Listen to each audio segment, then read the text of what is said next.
Halo guys, kembali lagi dengan gue Kuro guys. Kali ini mari kita lanjutin pembahasan novel Kage no Chichiryokusa ni Naritaku Te sebelumnya atau part 28.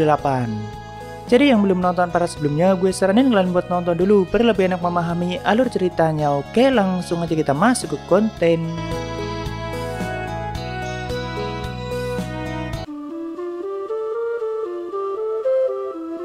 Sebelumnya Shiro sudah terlibat dengan permasalahan di kerajaan Oriana dan bertemu dengan kelompok Victory yang sedang menjalankan misi.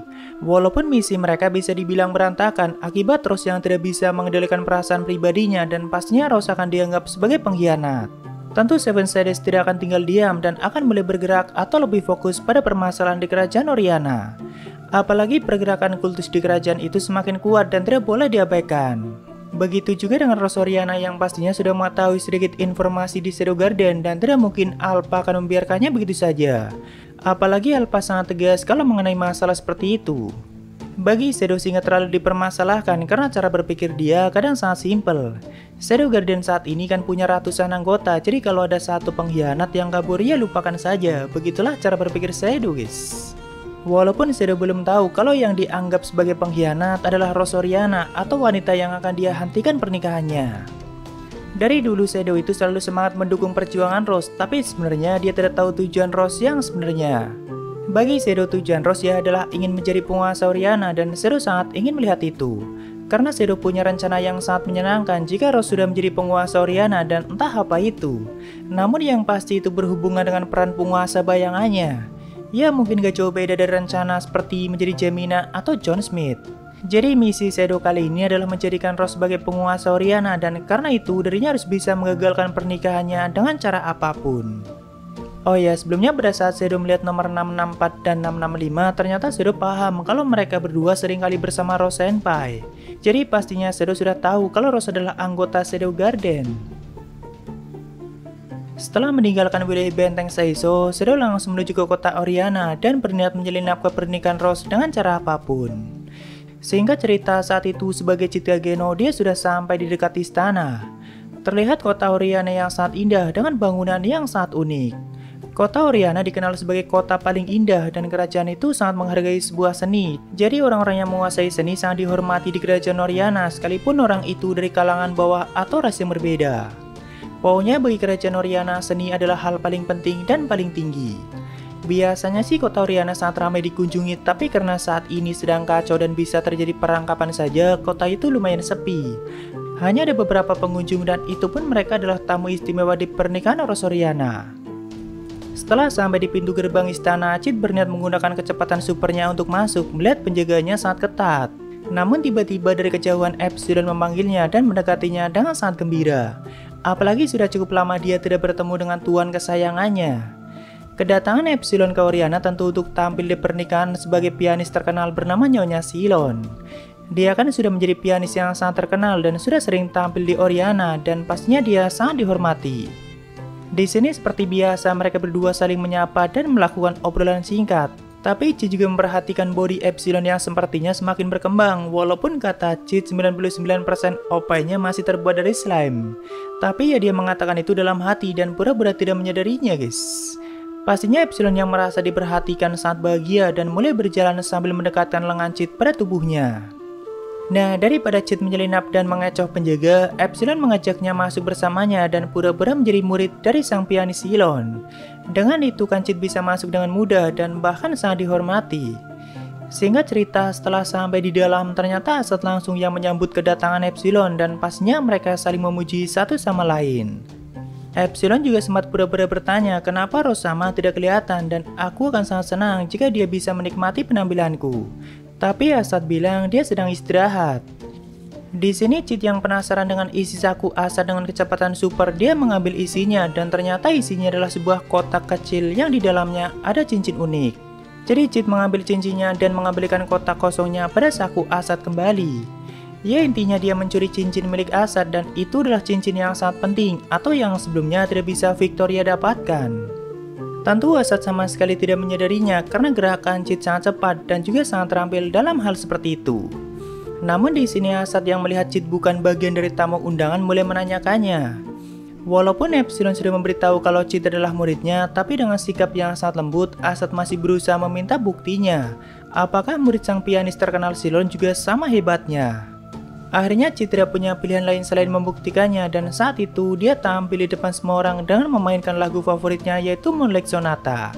Hampir semua tamu langsung kepo melihat penampilannya karena Silon sangat terkenal dan tentunya mereka penasaran seperti apa permainan dari sang muridnya.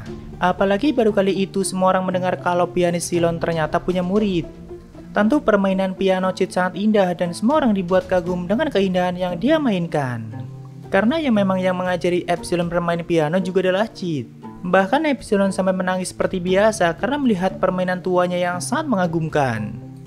Dan pastinya setelah itu tidak mungkin ada yang meragukan Chit sebagai murid Silon.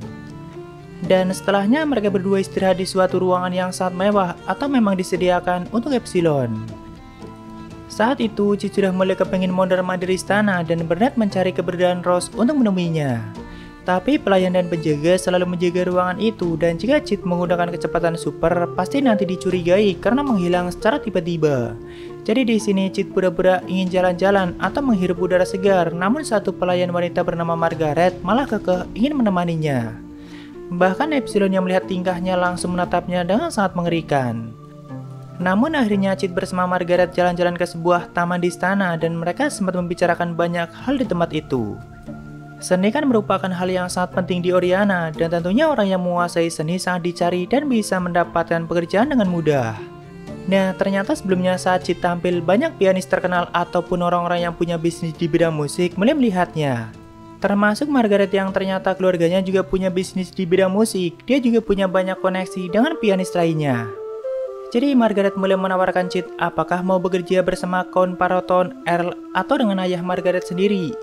Dia bilang bayarannya lumayan tinggi yaitu sekitar 100 juta zeni per tahun, tapi kalau ikut ayah Margaret cuma 70 juta zeni, namun Margaret akan memberikan banyak bonus seperti mengurusi penampilan Chit dan sebagainya. Mendengar itu Chit sangat kaget dan sempat kepikiran untuk menerima tawarannya karena 70 juta zeni itu sangat banyak dan kalian tahu sendiri kalau masalah uang Chit bisa sangat serius. Dia membayangkan di siang harinya menjalani profesi sebagai pianis terkenal, lalu di malam harinya sebagai Shadow sang penguasa bayangan dan itu kelihatannya sangat menarik. Apalagi selalu dilayani oleh wanita cantik berambut merah dan punya opai kenyal yang 100% asli atau bukan slime.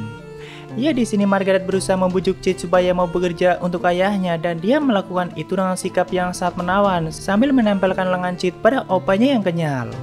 Makanya Chit bisa merasakan kalau opai Margaret 100% asli atau bukan slime. Bahkan dia bilang kok sepertinya kurang nyaman kalau bekerja bersama Nyonya Silon, apalagi dia tadi memberikan tatapan yang sangat mengerikan padaku. Dia mengatakan itu sambil bisik-bisik gitu guys. Tapi akhirnya Chit mengalihkan pembicaraan dan berusaha memanfaatkan informasi yang diketahui oleh Margaret.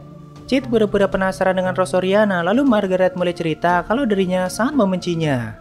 Soalnya dulunya Margaret adalah pelayan pribadi Rose bahkan sebelum Rose masuk akademi. Dan hampir semua orang di istana dulu sangat kagum dan menyayangi Rose Oriana. Tapi kan nama Rose saat ini sudah dikenal sangat buruk dan sudah membunuh ayahnya sendiri. Ditambah banyaknya rumor buruk yang sudah Asa sebarkan di kerajaan itu. Jadi gara-gara semua itu Margaret merasa sudah dikhianati dan saat ini sangat membencinya. Tapi karena Chit penasaran, Margaret tetap memberitahu kalau saat ini Rose sedang di kamar lantai paling atas menara dan itu informasi yang sangat rahasia kata Margaret. Dan karena sudah memberinya informasi rahasia itu, Margaret ingin suatu saat nanti Chit berkunjung ke rumah Margaret. Tapi ya seperti biasa Chit mengatakan aku akan memikirkannya matang-matang. Tak lama kemudian datang satu penjaga bernama Kevin dengan sikap yang sangat songong. Dia sempat mengolok-olok Chit karena melihatnya sedang berduaan dengan Margaret. Intinya sih Kevin cemburu pada Chit karena dia merasa kalau Margaret dan dirinya saling mencintai. Soalnya setiap Margaret di taman istana, Kevin selalu memandangnya dari kejauhan dan biasanya Margaret selalu membuang muka karena malu. Walaupun mereka tidak pernah ngobrol secara langsung, tapi Kevin yakin dirinya dan Margaret saling mencintai dan itulah cinta sejati. Chit yang mendengarnya saja berasumsi kalau itu adalah cinta yang melampaui akal sehat. Karena ya faktanya tidak seperti itu. Sebenarnya Margaret itu sangat risih dipandangi oleh Kevin, makanya dia selalu membuang muka dan tidak peduli juga dengan prajurit bernama Kevin, malahan kenal juga tidak. Akhirnya setelah mendengar ocehan Kevin yang cukup panjang, Cid bisa lepas dari pengawasan Margaret dan segera menuju ke tempat Rose Oriana. Saat itu, Rose sedang memandangi langit-langit di kamarnya dan terlihat dia sangat sedih. Rose berjanji mau menikah dengan Asad demi keselamatan ibunya, tapi Rose juga masih bertanya-tanya apakah itu keputusan yang terbaik untuk kerajaan Oriana. Soalnya jika Asad sudah resmi menjadi suami Rose, dia bisa menjadi raja yang baru dan menguasai kerajaan Oriana. Tentu Rose tahu di balik itu semua dua organisasi besar sedang bertarung dan Shadow Garden sendiri tidak akan membiarkan Rose yang sudah dianggap sebagai pengkhianat. Begitulah yang Rose pikirkan. Saat itu Rose melihat keluar jendela dan seperti biasa dia memikirkan tentang Cid Kageno, pria yang sangat Rose cintai. Sebenarnya Rose sangat sedih karena impiannya untuk bisa hidup bersama Cid dan menjalani hari-hari yang bahagia sudah sirna, apalagi dirinya akan menikah dengan orang yang tidak Rose cintai. Tak lama kemudian tiba-tiba Cid mengetuk pintu dan dipersilahkan masuk oleh Rose karena bisa gawat jika ada yang melihatnya. Tentu Rose sangat kaget dan tidak menyangka kalau Cid akan datang menemuinya. Lalu Rose yang khawatir bertanya, kenapa kau melakukan sesuatu yang berbahaya seperti itu dan apakah kau melakukan semua itu demi diriku? Cid bilang ada sesuatu yang harus dibicarakan apapun yang terjadi. Dan Cid juga menjelaskan dirinya sampai harus menyusup dan pura-pura menjadi murid sang pianis Silon. Tentunya Rose yang mendengar itu tidak bisa menahan air matanya karena perjuangan Cid untuk bisa menemuinya sangat berat dan bahkan dia rela mempertaruhkan nyawanya. Rose tahu hal yang ingin dibicarakan Cid adalah mengenai pernikahannya, tapi justru karena hal itulah, di sini Rose benar-benar tidak peduli dengan perasaan Cid dan tidak mau membicarakan hal itu. Rose tidak mau menyakiti perasaan Cid lebih dari itu karena Rose paham Cid sangat mencintainya. Walaupun ya faktanya bukan seperti itu. Seperti biasa di sini terjadi kesalahpahaman yang sangat unik, tapi pembicaraan keduanya malah semakin nyambung. Rose kan dari dulu yakin kalau Cid sangat mencintainya lebih dari apapun, begitu juga dengan Rose sendiri. Sedangkan tujuan Cid datang menemuinya yang memang untuk menghentikan pernikahan Rose dan meyakinkan Rose kalau jangan sampai menikah dengan Asad dan teruskan tujuanmu untuk menjadi penguasa Oriana. Dan Cid sangat ngotot mengenai hal itu, tapi kan dia tidak mengatakannya secara gamblang. Jadi kesannya Cid seperti pria yang tidak terima kalau kekasihnya diambil orang lain dan berniat mengajaknya pergi lalu hidup bersama. Itulah yang dipahami oleh Rose Oriana, guys. Tentu dalam hati sebenarnya Rose sangat ingin kabur bersama Cid dan hidup di suatu tempat dengan bahagia. Cuma kan keselamatan ibunya dipertaruhkan jika Rose tidak menikah dengan Asad. Nah, karena Rose tidak mau menyakiti perasaan Cid lebih jauh, di sini dia pura-pura mencintai Asad dan pura-pura menikahi Asad atas keinginannya sendiri. Supaya Cid tidak lagi mencintai Rose dan mencari wanita lain yang bisa membahagiakannya. Apalagi tindakannya itu sangat berbahaya. Namun tetap saja Cid sangat kekeh dan terus bertanya, bahkan Cid tidak mau menerimanya sekalipun itu keinginan Rose sendiri. Mendengar hal itu tentu Rose semakin menangis dan terpaksa memalingkan wajahnya supaya Cid tidak menyadari kesedihannya. Sebenarnya lumayan lama di sini mereka melakukan percakapan yang sangat emosional seperti itu dan banyak hal yang Cid katakan seperti janji Rose yang akan selalu berjalan di jalannya sendiri dan ucapan Rose yang tidak mau menikah dengan Asad. Dan itu semua pernah Rose katakan dulu pada saat masih di akademi. Cuma ya mereka berdua memahami hal itu dalam artian yang berbeda. Akhirnya setelah cukup lama Cid meyakinkan Rose dan tidak berhasil, Rose sampai mengatakan tolong lupakan aku dan tidak ada yang perlu kita bicarakan lagi. Lalu Rose meminta Cid segera pergi dari tempat itu. Karena Rose hanya ingin Cid bahagia atau carilah wanita lain yang lebih baik. Walaupun Cid segera pergi, namun dia sempat mengatakan, aku tidak akan pernah menerimanya sekalipun dunia melawanku. Entah kenapa kali ini dia sangat ngotot untuk mendukung Rose menjadi penguasa Oriana, tapi sayangnya Rose memahaminya dengan artian yang berbeda. Tak lama kemudian setelah Cid pergi, giliran Asad yang masuk ke ruangan itu. Karena dia mendengar dari penjaga Rose sedang berbicara dengan orang lain walaupun tidak ada siapa-siapa di ruangan itu. Jadi Asad tidak bisa membuktikannya, tapi dia melihat Rose yang masih menangis. Namun di saat Asad akan mengusap air matanya, Rose langsung menampar tangan Asad dan enggan disentuh olehnya. Tentu itu membuat Asad sangat marah dan sampai menampar Rose dengan cukup keras. Dia juga kembali mengancam ibunya supaya Rose mau patuh karena tidak ada pilihan lain bagi Rose Oriana. Di saat perbincangan keduanya, sebenarnya Cid mendengarkannya dari tempat yang cukup jauh tanpa mereka berdua ketahui. Dan Cid jadi tahu alasan kenapa Rose menikahi Asad. Dengan itu Cid bisa menyiapkan rencana untuk kedepannya. Setelah itu Cid masih mondar-mandir di istana dan memasuki beberapa ruangan yang sangat mewah. Banyak benda dan makanan yang kelihatannya sangat mahal dan tentu Cid tidak akan menyanyiakannya. Jadi dia mencuri banyak makanan yang sangat mahal di ruangan itu guys.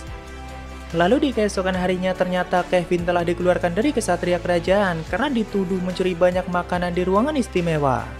Entah bagaimana kronologinya, tapi yang pasti Kevin yang terkena imbas dari perbuatan cheat dan tentu itu sangat menyedihkan. Mungkin bisa jadi Margaret yang telah menuduh Kevin, mengingat dia sangat curiga dengan gerak-gerik Kevin yang seringkali mengintainya dari kejauhan, tapi itu parah banget sih. Lalu di tempat lain, tepatnya di Hotel Mitsugoshi yang juga di ibu kota Oriana, Victoria sedang melaporkan misi sebelumnya pada Epsilon. Dan Epsilon sama sekali tidak menyalahkan kegagalan Victoria karena dia sudah melakukan yang terbaik. Tapi seperti biasa, Victoria juga mengusulkan eksekusi Rose Oriana yang telah menjadi pengkhianat. Cuma bagi Epsilon, tindakan yang dilakukan Rose tidak sepenuhnya bisa disalahkan, malahan Epsilon bilang itu juga bagian dari kesalahanku sendiri. Karena aku tidak memberitahu sebelumnya mengenai Sang Ratu dan aku tidak menyangka Sang Ratu akan datang ke benteng Saizo. Apalagi saat ini Shadow ikut menangani masalah di Oriana dan biarkan dia sendiri yang memutuskannya. Oh ya, di sini mereka juga sempat menyinggung tentang Black Rose dan itu sangat mengerikan. Lalu tak lama kemudian Shadow keluar dari pemandian dan duduk di sofa ruangan itu. Epsilon yang melihatnya langsung mendekat dan menawari makanan, minuman, dan sebagainya. Tentunya semua pelayanan di hotel itu sangat mewah dan cheat yang cuma ditawari tidak mungkin bisa menolaknya. Tapi ya dia sempat bertanya apakah semua itu gratis dan Epsilon mengiyakannya. Jadi saat itu cheat seperti raja yang disuguhi makanan dan minuman yang sangat mewah. Bahkan Epsilon dari belakang memijat punggungnya, sedangkan Victoria yang tidak mau kalah juga memijat kaki cheat. Sambil menikmati kemewahannya itu, cheat menceritakan kehebatannya yang tiada tara. Dia mengatakan aku sudah menemukan akar masalahnya dan hanya tinggal menyelesaikan masalah kali ini. Epsilon yang mendengarnya tentu memuji kehebatan tuanya, begitu juga dengan Victoria. Karena hanya butuh 1 hari bagi Shadow untuk menemukan akar masalahnya dan bahkan dia sudah punya solusi untuk menyelesaikannya. Begitulah yang dikatakan Epsilon, lalu Cheat bilang itu bukan apa-apa bagiku, karena itu suatu pencapaian yang bahkan menentang sang dewa. Ya pokoknya di sini Cheat menceritakan kehebatannya yang luar biasa yang bahkan dewa sekalipun tidak akan bisa berkutik. Sedangkan Epsilon dan Victoria selalu memujinya, tapi mereka juga sama sekali tidak meragukan kehebatan tuanya. Dalam hati Cheat sangat menikmati momen itu, walaupun dari belakang kepalanya beberapa kali menyentuh OP kenyal Epsilon yang 99% adalah slime. Soalnya Epsilon sengaja melakukannya, tapi ya Cheat sangat menikmati malam itu, bahkan sampai menunjukkan ekspresi yang tidak biasa. Dan kita lanjutkan di part selanjutnya guys. Oke, waktunya sabar ya. Ada dari orang Manado, semangat bang buat KG-nya, selalu ditunggu. Thank you bro, dan semangat juga buat kalian. Lalu dari yang pengen kayak Cheat, di sini mangganya mentok dan belum update. Doain bang semoga gue bisa paham sama pembahasan di next video. Amin. Tapi pasti lu akan paham karena alurnya sama, walaupun ya ada beberapa scene yang kena skip di mangganya, tapi itu pun gak terlalu banyak. Thank you bro. Oke, itu semua dari Sawaria, makasih yang udah donasi dan mungkin segitu aja untuk pembahasan kali ini. Jika ada kesalahan gue minta maaf atau kalian bisa koreksi aja di bawah. Thank you yang udah mampir, sampai ketemu di video lainnya. Salam kru guys.